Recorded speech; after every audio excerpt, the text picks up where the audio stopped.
Okay, now we have a basic line graph, but we have some additional data that we didn't add the first time around. Let's go back and add that in. The first thing you're going to do is click on your graph. You'll notice when you click on the graph, Excel actually outlines the data that's included on your graph, as well as the labels. To add max temp and min temp to the graph, first thing we want to do is right-click on the graph, select data, and what's going to happen is the data that's on the current graph is going to be surrounded by this dashed line or highlighted in Excel.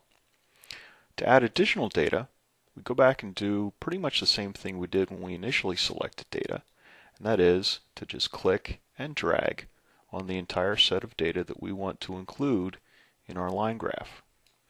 So I've done that. I click on OK, and we can see that now I have 4 lines, including the max temp and the min temp. Leaves us with one problem, however, and that problem is now our month labels across the bottom are kind of interfering with that minimum temperature line because the minimum temperature goes below 0. What we do to fix that is we right-click on the labels, select Format Axis,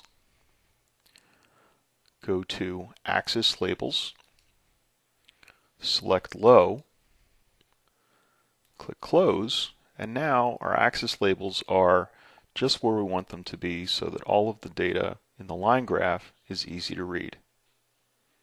That's how you add additional data to a line graph.